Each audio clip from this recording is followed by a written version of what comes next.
جنگ کا حال بیان کرتے ہوئے لکھتے ہیں کہ عرب میں گرمیوں کے موسم میں سخت ترین گرمی پڑتی ہے۔ ایک تو کربلا کی سرزمین عرب کا گرم ریگستان تھا اور دوسری طرف گرمی کا سخت ترین دور تھا، سخت دن تھا۔ اس دن اتنی سخت گرمی تھی کہ اس کو بیان کرنا ہی مشکل ہے۔ شاعر کہتے ہیں کہ مجھے ڈر ہے کہ اگر میں اس دن کی گرمی کی شدت کو بیان کروں گا تو میری جو زبان ہے وہ شمع کی طرح جلنے لگے گی، آگ کی طرح جلنے لگے گی۔ اس طرح شاعر کہتے ہیں کہ اس دن کی گرمی کو اگر میری زبان بیان کرنے سے قاصر ہے۔ میدان جنگ میں اس قدر گرم ہوا چل رہی تھی کہ لوگ اللہ کی پناہ مانگ رہے تھے اور گرمی اس قدر زیادہ تھی کہ اللہ بچائے۔ میدان جنگ کی گرمی اس کی شدت سے تپ کر زمین سرخ ہو رہی تھی اور آسمان جو تھا وہ یوں لگتا تھا کہ جیسے بھٹی سے گرم دھواں نکل کر آسمان پر پھیل گیا ہو۔ شاعر کہتے ہیں کہ زمین آگ کی طرح تھی اور آسمان بھی بالکل جل رہا تھا، گرمی بہت زیادہ تھی۔ لوگ جو تھے وہ ٹھنڈے پانی کے لیے ترس رہے تھے کہ کہیں کوئی ٹھنڈا پانی ملے، لیکن ٹھنڈا پانی بھی میسر نہ تھا۔ اللہ تعالیٰ کی مخلوق زمین پر پانی کے لیے ترس رہی تھی اور اس کی تلاش میں بے چین اور مضطرب تھی۔ ہوا اتنی زیادہ گرم تھی کہ یوں معلوم ہوتا تھا کہ زمین پر ہی آگ برس رہی ہے، آگ کی بارش ہو رہی ہے۔ ڈیئر اسٹوڈنٹس، نیکسٹ جو بند ہے وہ ہے وہ لو وہ آفتاب کی حدت، وہ تائب و تب، کالا تھا رنگ دھوپ سے دن کا مثال سب، خود نہر الکما کے بھی سوکھے ہوئے تھے لب، خیمے جو تھے حبابوں کے تپتے تھے سب کے سب، اڑتی تھی خاک، خشک تھا چشمہ حیات کا، کھلا ہوا تھا دھوپ سے پانی فرات کا۔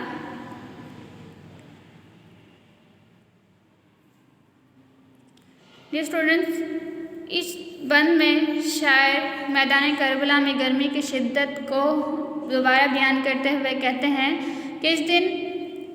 بہت گرم ہوا چل رہی تھی، سورج کی تپش بہت زیادہ تھی جس سے دھوپ بہت زیادہ سخت اور تیز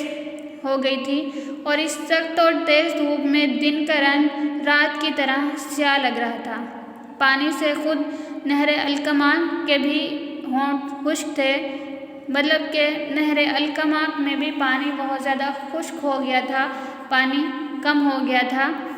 یعنی اس میں بھی پانی نہیں تھا۔ پانی کے بلبلوں کو شاعر خیمے سے تشبیہ دیتے ہیں،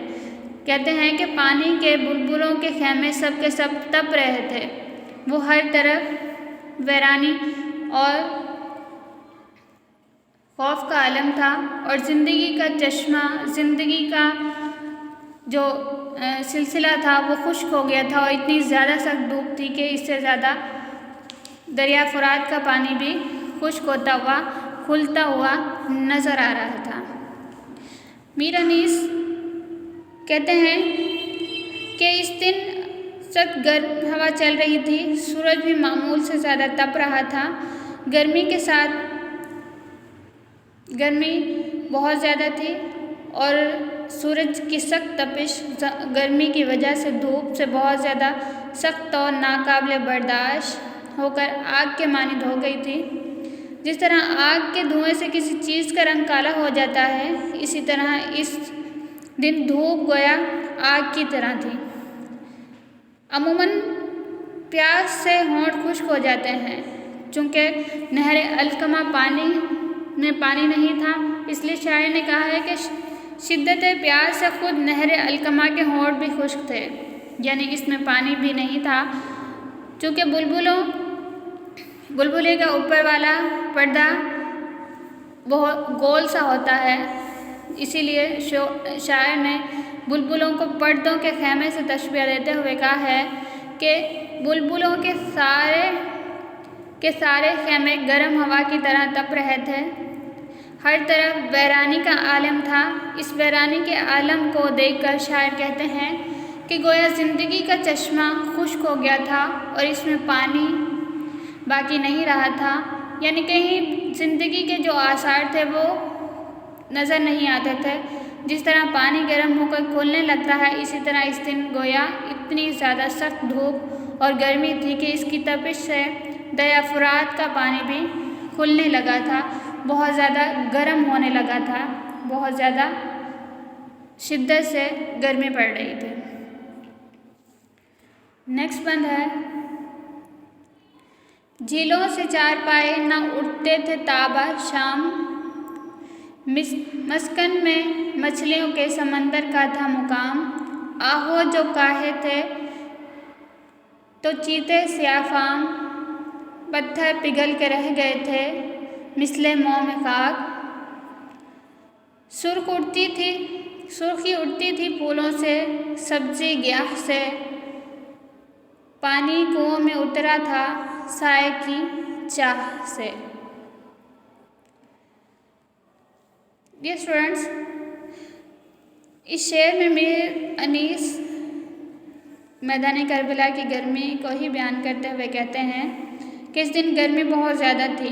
جانور اور چوپائے جانور پانی میں رہتے تھے، وہ بھی صبح شام تک پانی میں ہی موجود تھے۔ ویسے گرمیوں میں انسان بھی اکثر نہر یا دریا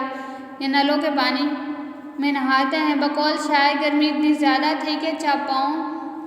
والے جانور پانی میں رہ کر اس کی شدت اور حدت سے اپنے آپ کو بچانا چاہتے تھے، اسی لیے وہ صبح سے شام تک جھیلوں کے پانی میں موجود رہتے تھے۔ مچھلیاں بے شک پانی میں تیرتی رہتی ہیں، لیکن اس کے دوران ان کا اصل ٹھکانہ سمندر کی تہہ ہوتا ہے۔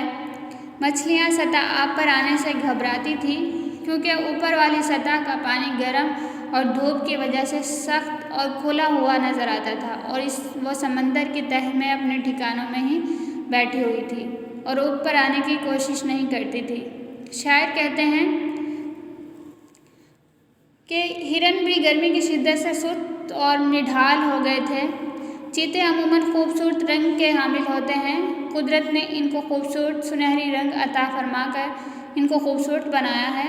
لیکن 10 محرم کے دن میدان کربلا میں گرمی کی شدت نے ان کو بھی بے حال اور بے رنگ کر دیا تھا۔ ان کے خوبصورت سنہری رنگ کو گرمی کی شدت سے کالے رنگ ہو گئے تھے، یعنی گرمی کی شدت نے ان کا رنگ بدل کے رکھ دیا تھا۔ پتھر کو جتنا گرم کیا جائے وہ نہیں پگھلتا، لیکن میر انیس یہاں پہ میدان کربلا میں گرمی کی شدت کو بیان کرتے ہوئے کہتے ہیں کہ گرمی سے پتھر بھی پگھل گئے تھے۔ عموماً پتھر پگھلتے نہیں ہیں، یہاں پہ شاعر ہمیں ایک ایگزامپل دے رہے ہیں کہ گرمی کی شدت اتنی زیادہ ہے کہ پتھر جیسی سخت چیز بھی پگھل رہی ہے۔ پھول بھی جو تھے وہ خشک ہو کر بے رنگ ہو گئے تھے، سبز گھاس سوکھ کر پیلی ہو گئی تھی، پھولوں کے سرخ رنگ اور سبزے کی رنگت بدل گئی ہے۔ عموماً پھول جو ہوتے ہیں وہ خوبصورت رنگوں کے حامل ہوتے ہیں، لیکن گرمی کی شدت نے ان کے رنگ کو ختم کر دیا تھا۔ لیکن گرمی ریگستان کی زمین میں کنوؤں کا پانی عموماً نیچے چلا گیا تھا، کیونکہ پانی کا استعمال بہت زیادہ ہوتا ہے اور کنووں کا پانی نیچے چلا گیا تھا۔ لیکن میر انیس کہتے ہیں کہ کنووں کا پانی سائے کی تلاش میں نیچے چلا گیا ہے۔ ہر چیز گرمی کی شدت سے تڑپ رہی تھی، گرمی کی شدت بہت زیادہ تھی، تو ہر چیز پانی کے، سائے کے اور آرام کے تلاش میں تھی۔ نیکسٹ بند ہے، کوسوں کسی شجر میں نہ گل تھے نہ برگ و بار، ایک ایک نخل جل رہا تھا صورتِ چنار، ہنستا تھا کوئی گل نہ لہکتا تھا سبزہ زار، کاٹا ہوئی تھی سوکھ کے ہر شاخ باردار،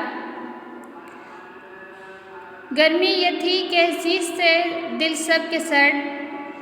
پتے بھی مثل چہرہ موقوف زرد تھے۔ اس بند میں شاعر بیان کرتے ہوئے کہتے ہیں،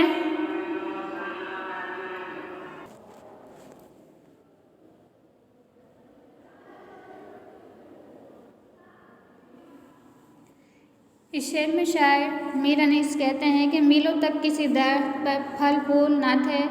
ہر پودا چنار کی طرح جل رہا تھا۔ چنار کا جو سرخ پھول ہوتا ہے وہ درخت پر لگتا ہے نا، وہ سرخ ہوتا ہے چنار کا جو پھول ہوتا ہے، تو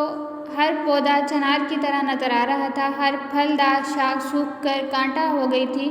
زندگی بیزار تھی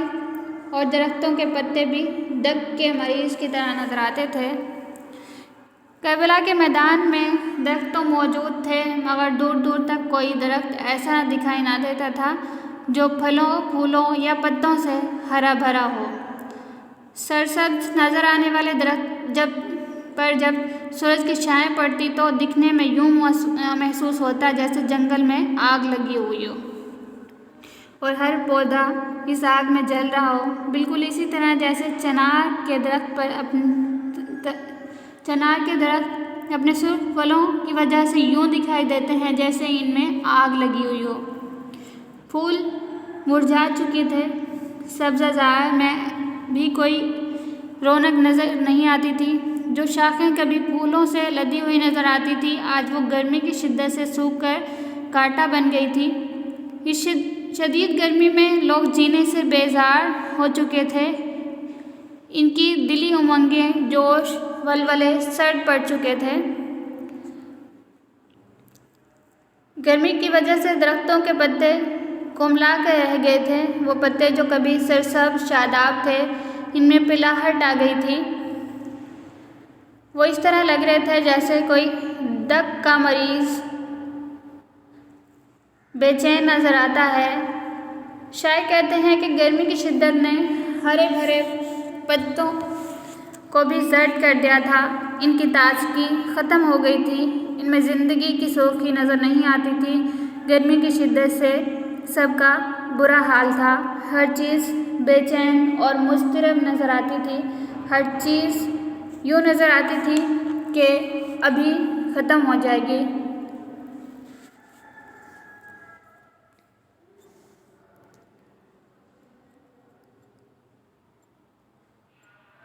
ڈیئر اسٹوڈنٹس، آج ہم اتنا ہی پڑھیں گے، 3-4 مصروں کی بند کی ہم نے تشریح کی ہے، آج کے لیے یہی ہے۔ آپ اسی کو اچھے سے